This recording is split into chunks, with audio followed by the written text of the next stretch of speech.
vás tedy poprosím o nábožné ticho.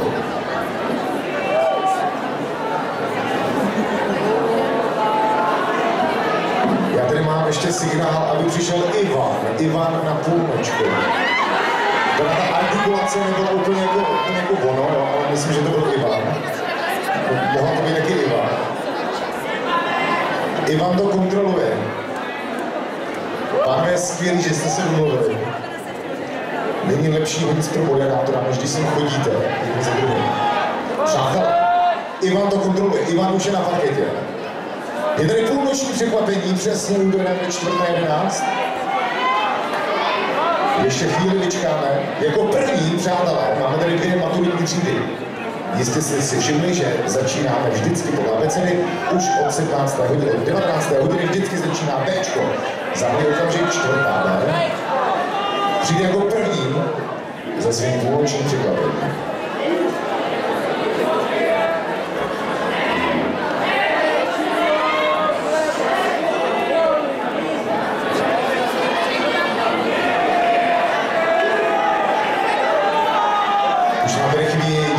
Osoba, přátelé, poprosíme třídního profesora Ivane Sovo, přijď sem k nám.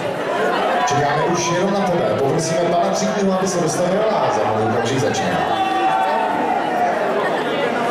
A už opravdu poslední je Tomáš Dvořák. Kdyby přišel ještě Tomáš Dvořák, tak už opravdu začneme. Tomáš Dvořák a jeho přítelkyně s kočárkem u východu pláče. Prosíme Tomáš Dvořák, aby se dostavil na recepci, jeho přítelkyně a dítě v kočárku pláče. Děkujeme. Počkáme na děvčata, až vydají signál a pak pomalinku začneme. Je hezkou tradicí, že pak už zbytek plesu dojedeme čistě v tančím rytmu a už to nebude ničím zdržovat. Přátelé, dnešní ples končí úderem 1 hodiny.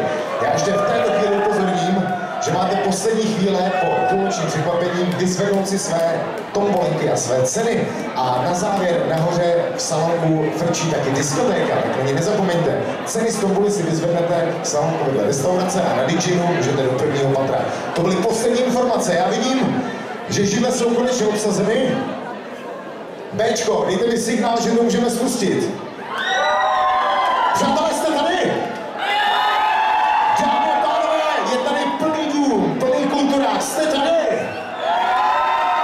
Půlnoční překvapení maturitního ročníku 2016, obchodní akademie a třída 4. B.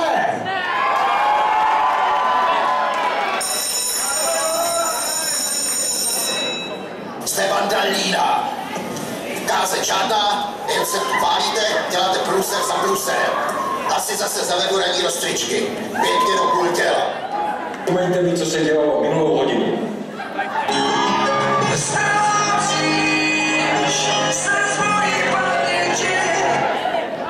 Tak si napíšeme zápis.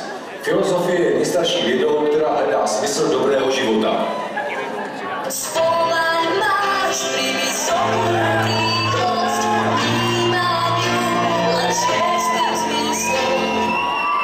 Vojto, jaké bude i ve slově filozofie?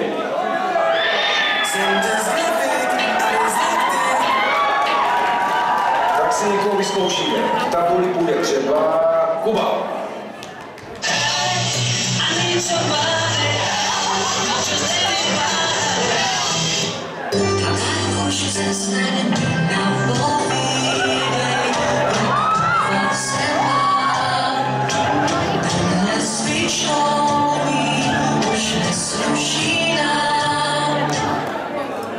Doneste mi omluvenky.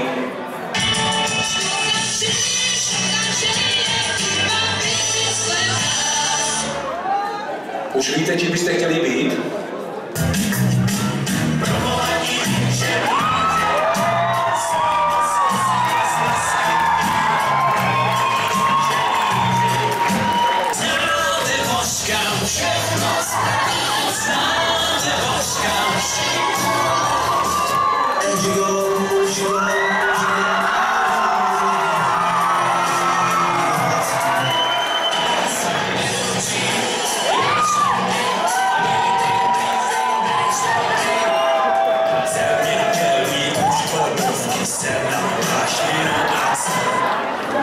A jak se připravujete k maturitě? Problémy a starosti mám víckrát. Teď přemýšlím jen nad tím, kde se svítá. Dokud neskončí.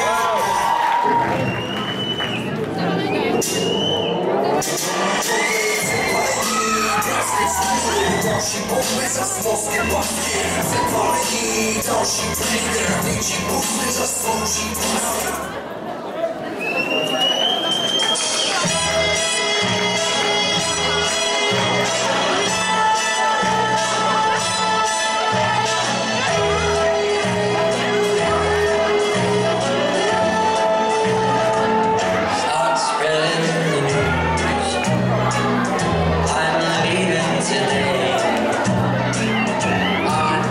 To be a part of it, New York, New York.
člověk má zmaklý, ale takovýhle impresivní, úžasný překvápko. Teď si nejsem jistý, jestli je to Bčko nebo Cčko. Tohleto. No ne, já podle velikosti prsou nevím, že to je Dčko.